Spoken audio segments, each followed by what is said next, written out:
On April 11th, 1984, Anfield hosted an intense showdown in the first leg of the European Cup semi-final between Liverpool and Dinamo Bucharest. The game was charged, with an increasingly physical clash in the midfield. Suddenly, Dynamo's Lika Muvula went down in his defensive area, clutching his face, and was soon escorted off the field, his jaw visibly injured. Back then, broadcasts were limited, so only those closely watching in the stadium truly saw what happened. Decades later, Graham Souness, the man behind the incident, reflected in his autobiography, calling it the best punch I delivered in my life. Souness was known for his unyielding style, embodying the grittier, less polished nature of 1980s football, a world before today's commercialization and stricter regulations. If such a hit occurred today, it would undoubtedly result in serious penalties, possibly even legal consequences. Yet this wasn't just aggression for aggression's sake. Souness, then 31, left a lasting impression in Serie A, where he moved in 1984. During his time there, he earned respect from none other than Diego Maradona, the world's best player, who acknowledged Souness as one of the finest. Graham Souness' football journey is packed with tales of his fierce style, both as a player and a manager. His hard-hitting approach never softened, even when managing abroad. One of his most unforgettable moments came in 1996 when he planted Galatasaray's flag in the center of Fenerbahçe pitch after winning the Turkish Cup, a bold move in a fierce rivalry that could have had dangerous repercussions. Today, younger fans might know Souness for his outspoken critiques of players like Paul Pogba. He once commented, "For $100 million, you're buying someone who must make the difference in big games." His remarks often appeared personal, yet they barely scratched the surface of the many rivalries and debates he's sparked over the years. However, there was another side to Souness. As both a player and manager, he stood firmly against discrimination, including racism and homophobia, at times when such stances were less common. Recently, he swam the English Channel at 70, raising over £1 million for medical research after meeting a young fan with a rare skin condition. Born in 1953 in Edinburgh, Scotland, Souness grew up in a working-class environment. His grit and determination came early, and his passion for football began in the streets of Edinburgh. He eventually joined North Merkiston Boys Club before moving to London as a schoolboy with Tottenham Hotspur at 15. Souness found it hard to break into Tottenham's first team, competing against established internationals. Frustrated, he even went on strike, refusing to return to Spurs after one off-season, yet his undeniable talent kept him within their plans. By 1972, Souness moved to Middlesbrough, where he flourished under manager Jack Charlton, a World Cup-winning legend. At Middlesbrough, Souness developed his reputation as a fierce, combative midfielder, but he also displayed technical finesse and vision, playing 176 games and scoring 24 goals for the team. His impact went beyond numbers, especially during Middlesbrough's successful promotion campaign in the 1973-74 season. Souness had one club in mind for his next move: Liverpool. By late 1977, he joined Liverpool under manager Bob Paisley for a record transfer fee of £352,000, a hefty sum for a midfielder at the time. The Liverpool squad he joined was already dominating English football, having won 3 of the last 5 First Division titles and recently missed out on a European treble. At 24, Souness became part of an exceptional team under Paisley's guidance. Coincidentally, Graham Souness arrived at Liverpool the same season that saw another significant signing: the acquisition of Kenny Dalglish. Liverpool had just parted ways with Kevin Keegan, the world's top forward at the time, who left for Hamburg in a groundbreaking transfer of £500,000, a fee that soon led to his consecutive Ballon d'Or victories. In search of a replacement, manager Bob Paisley decided to invest £450,000 of that sum to bring in Dalglish, who would go on to become one of Liverpool's all-time greats. Both Scottish, Dalglish and Souness quickly formed a bond, often rooming together on away days. Despite Dalglish's amusement at Souness' fastidious grooming habits, especially his meticulous care for his hair and mustache, they developed a strong partnership. Souness later stated that Dalglish was the best player he had ever shared a pitch with. This Liverpool squad, renowned as possibly the greatest British football team ever, was dominant on an unprecedented level. In his 7 seasons at Liverpool, Souness claimed 5 First Division titles, 4 League Cups, and 3 European Cups, an unmatched achievement in both domestic and European competitions. But Liverpool's success was about more than just trophies. The club had a unique ethos, reinforced by policies that valued each competition equally. As Souness once shared on a podcast, bonuses for winning the league, League Cup, or European Cup were all set at around £5,000, reflecting how seriously each achievement was treated. While Dalglish and Souness were the highest-paid players in Britain at the time, their earnings, though significant, were modest compared to today's astronomical football salaries. For these players, it wasn't just about the money, it was about sheer dominance. Souness' career at Liverpool was filled with iconic performances. He played a pivotal role in the 1981 European Cup final against Real Madrid, the 1982 League Cup final, and the 1984 European Cup final, where he scored in the penalty shootout, securing yet another European title. However, Souness' fiery temperament often landed him in trouble. The infamous off-camera incident with Lika Muvula in the 1984 European Cup semi-final first leg, where Souness broke Muvula's jaw, is remembered as a testament to his unyielding nature. According to former teammate Steve Nicol, Souness would tell the team before games, "If they want to play, we'll play. If they want to fight, we aren't losing any fight." This wasn't just bravado. It was a promise he often kept, even if it meant skirting the line of fair play. This tenacity extended to his own teammates. Liverpool legends like Tommy Smith and Phil Thompson had tense relationships with Souness. Smith, a club icon known as the Anfield Iron, clashed with Souness, who never hesitated to go hard in training, regardless of his teammates' seniority. Thompson, Liverpool's captain at the time, viewed Souness' intensity as an attempt to outshine him. Their feud even escalated to a physical confrontation, though accounts remain unclear.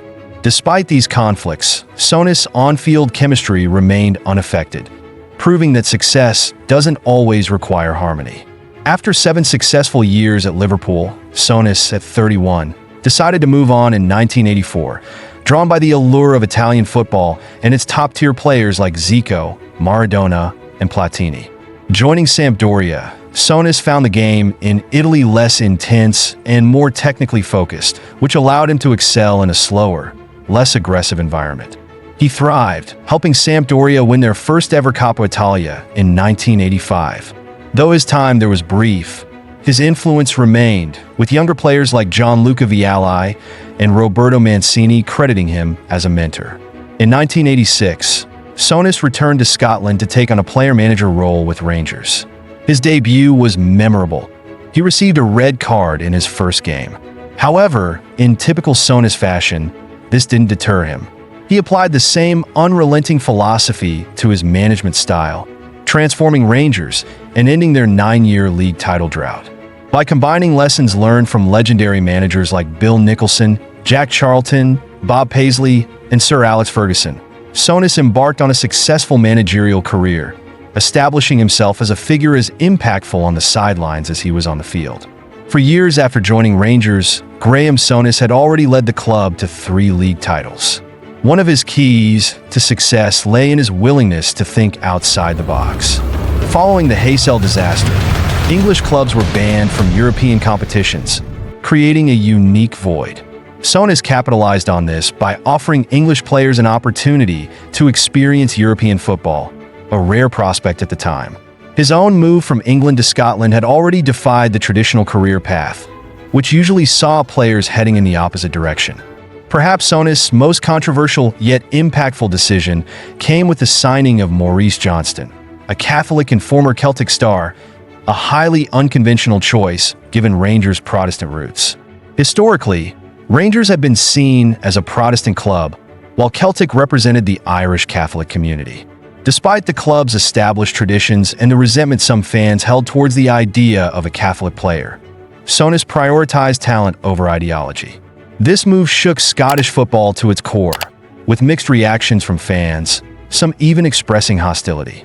For a time, Souness and Johnston had increased security, with warnings of threats on certain match days. This episode underscored both Souness' boldness and his resolve to challenge the status quo. Souness' relationship with Rangers fans was complex. Living in Edinburgh rather than Glasgow, he never fully connected with the fanbase on a personal level. His outspoken nature led to frequent touchline bans, yet he would often name himself as a substitute, using this as a way to maintain access to the dressing room. His audacious moves inevitably invited scrutiny and polarized opinions, leaving his tenure at Rangers marked by both triumph and turbulence. When he eventually returned to Liverpool as manager, it should have been a celebratory homecoming. However, he stepped into the role under challenging circumstances, taking over from Kenny Dalglish, who had departed mid-season, still grieving the Hillsborough disaster's aftermath. Liverpool was in a state of shock, with its top players aging and morale low. Souness, known for his fierce attitude, faced an uphill battle with both internal and external pressures. In his management role, Souness found himself clashing with old teammates like Phil Thompson, who was now Liverpool's reserve coach. Their ongoing feud, a relic of their playing days, only deepened as Thompson was overheard bad-mouthing Souness to rival coaches like Sir Alex Ferguson. Another former nemesis, Tommy Smith, even found himself banned from official club areas for similar conduct. Souness' tenure grew more complicated with each new conflict. Then came the 1992 FA Cup incident, where Souness, recovering from a triple bypass surgery, gave an interview to The Sun, a newspaper deeply loathed in Liverpool for its false coverage of Hillsborough. To make matters worse, the article was published on the disaster's third anniversary. This move alienated fans and became Souness' biggest regret. Although he led Liverpool to victory in the FA Cup that season, the relationship between Souness and the club was beyond repair. Despite his doctor's advice not to travel, Souness attended the FA Cup final with his doctor in tow, ensuring his condition wasn't aggravated. However, the club's distancing was clear. Souness arranged his own transport from hospital to hotel and match venue, a sign of how strained things had become. Reflecting later, Souness admitted he should have resigned then, but instead endured another grueling 18 months. Following his departure from Liverpool, Souness briefly took a break, only to be drawn back into management with a short, tempestuous spell at Galatasaray in Turkey. In a famous incident during the Turkish Super Cup against arch-rivals Fenerbahce, he planted a Galatasaray flag in the center of their pitch, a provocative act that became iconic in Turkish football. This bold move was a direct response to a Fenerbahce official who had referred to him as a cripple due to his heart surgery, comparing him to historical figure Ulubatli Hasan, who planted the Ottoman flag at Constantinople's walls. Fans dubbed him Ulubatli Souness. One of the most bizarre episodes of Graham Souness' career began with a phone call supposedly from George Weah, the renowned Liberian striker and Ballon d'Or winner. Weah recommended that Souness sign his cousin, Ali Dia. Without verifying, Souness signed Dia, who claimed to be a talented striker with ties to Weah. It wasn't long before Souness learned he'd been duped. He had never actually met George Weah, and Weah had certainly never met Ali Dia. The phone call was a false information, and Dia, who could barely hold his own on the pitch, lasted just 50 minutes in his only Premier League appearance before being substituted. 14 days into his contract, Dia was released, leaving many questions unanswered. Was it Dia himself who made the call, a friend, or perhaps even his agent? Similar calls were reportedly received by other managers, but they were quick to spot the scam. After Southampton, Souness took the reins at Torino, only to leave 4 months later upon realizing he had little influence over club decisions. His next stop, Benfica, saw a longer stint of 17 months, during which he signed several English players, some of whom he had previously managed. Despite the buzz around young Deco, Souness prioritized the English players he was familiar with, a decision that raised eyebrows as Deco went on to become one of Europe's top talents. His relationship with Benfica's chairman, João Vale e Azevedo, deteriorated to the point where Souness remarked, "Vale Azevedo lies when he looks in the eyes. Be careful, this man is dangerous." In a twist of fate, Vale e Azevedo was later convicted of various financial crimes, including embezzlement and deception. Souness' next managerial chapter at Blackburn was relatively stable, leading the team to promotion and even attracting Newcastle's interest. However, his tenure at Newcastle quickly soured due to outdated tactics, favoritism, and continuous chaos. One of the most notorious incidents involved a heated on-field altercation between teammates Lee Bowyer and Kieran Dyer. In a shocking display, the two players began fighting each other during a match, leading to red cards and leaving Newcastle even more short-staffed. After the game, Souness reportedly stormed into the locker room, challenging both players to fight him instead, a scene described by club legend Alan Shearer as typical of Souness' tough guy persona. Souness' exit from football management came soon after, with one final straw being his conflict with Craig Bellamy at Newcastle. Bellamy, a player known for his skill as well as his attitude, once called Souness a prick after being subbed off, prompting Souness to grab Bellamy by the throat in a team meeting and demand they sort this out like men. Alan Shearer stepped in to separate them, but the incident underscored Souness' frustration with managing the modern player. As he later explained in his autobiography, Football, My Life and Passion, he had grown tired of handling players who were less confrontational and more prone to sulking. The modern-day manager has to be someone who is zero confrontational, he wrote. Fall out with one, and you're falling out with millions of pounds worth of players. Souness' shift to punditry was a natural progression, as his hard-nosed demeanor quickly made him a staple on television. Sky Sports, in particular, often spotlighted his criticisms, especially his frequent critiques of Manchester United's then-record signing, Paul Pogba. Souness regularly highlighted Pogba's shortcomings, calling out his inconsistent performances and perceived lack of commitment.